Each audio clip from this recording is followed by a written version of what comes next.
Le Conseil de sécurité des Nations Unies a été le théâtre d'un échange tendu entre Washington et Téhéran au cœur du bras de fer, les conditions de la reprise des négociations sur le nucléaire iranien. Les États-Unis, en effet, se déclarent prêts à entamer des négociations directes, mais l'Iran rejette les conditions posées par Washington. Je vous propose d'écouter un échange de cette passe d'armes. Je tiens à préciser au monde entier que les États-Unis restent disposés à des pourparlers officiels avec l'Iran, mais seulement si Téhéran est prêt à un dialogue direct et constructif. Avant toute chose, il ne saurait y avoir d'enrichissement d'uranium en Iran et cela demeure notre principe. J'ai travaillé pour le président Donald Trump lors de ses 2 mandats et je peux vous affirmer qu'il a à chaque fois tendu la main à l'Iran. Mais au lieu de saisir cette main, vous avez persisté dans l'escalade du conflit. Monsieur, abandonnez ce conflit et saisissez la main tendue du président Trump. Nous sommes en faveur d'une négociation juste et constructive, mais votre insistance sur une politique d'enrichissement zéro est contraire à nos droits en tant que membres du traité de non-prolifération des armes nucléaires et signifie que vous ne cherchez pas une négociation équitable. Vous souhaitez au contraire imposer vos intentions à l'Iran. Or, l'Iran ne cédera aucune pression ni aucune intimidation. On en parle avec Benham Bentaleblou. Bonsoir, merci d'avoir accepté notre invitation d'être chercheur principal à la Fondation pour la défense des démocraties. Quand on voit cette passe d'armes entre les États-Unis et l'Iran, on n'est évidemment pas étonné, mais est-ce que cela montre qu'il y a peut-être une difficulté à revenir discuter du nucléaire iranien? Est-ce que ça présage aussi d'un feu vert américain à Israël pour des frappes contre l'Iran?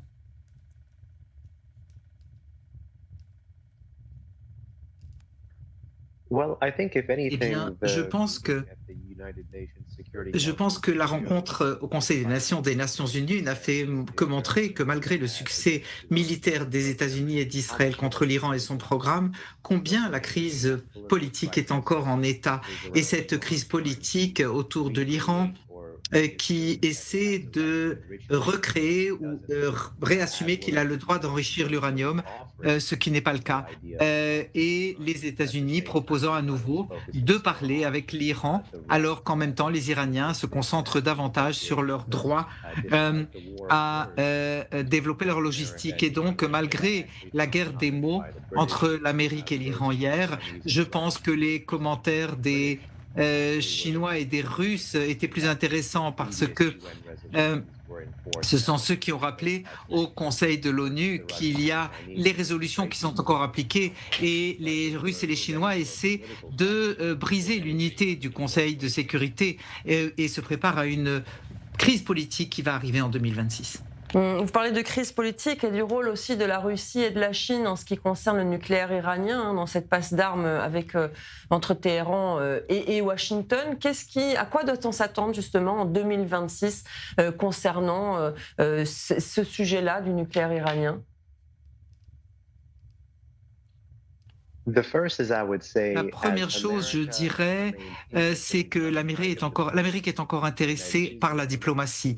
Et tant qu'Israël est intéressé à s'assurer que la République islamique ne construira pas son programme nucléaire ou balistique de missiles, eh bien, j'attends que les partenariats transatlantiques de l'Amérique, avec la France, l'Allemagne, le Royaume-Uni, se concentrent sur l'accès de l'AIEA et les Européens sont aujourd'hui les véritables défenseurs de l'AIEA et de son accès et il faut qu'ils puissent le faire. Et je dirais aussi voir les propositions du JCPOA et les propositions nucléaires soient promues par l'Europe et fassent aussi une pression avec l'aide des pays arabes du Golfe entre l'Iran et l'Amérique. Et donc je pense que c'est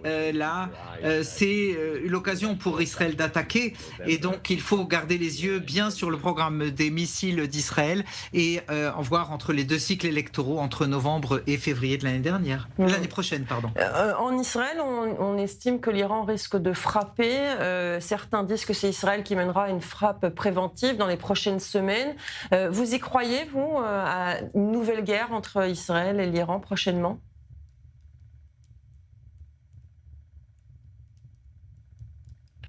Je ne sais pas si très prochainement est la bonne réponse, mais je crois certainement que la question d'Israël, c'est de savoir quand, plutôt que si. Encore une fois, on peut voir une ouverture idéale pour une opération américano-israélienne. Et donc, ça s'est passé probablement entre les deux cycles électoraux de février et de novembre de l'an dernier. Mais encore une fois, vous savez, une attaque israélienne, généralement, on reste silencieux. Et donc, il y a beaucoup de bavardage. Il y en a qui... Et donc, à mon avis, comme il y a beaucoup de paroles, il y a moins de chances d'une attaque imminente. Mais ça reste sur table.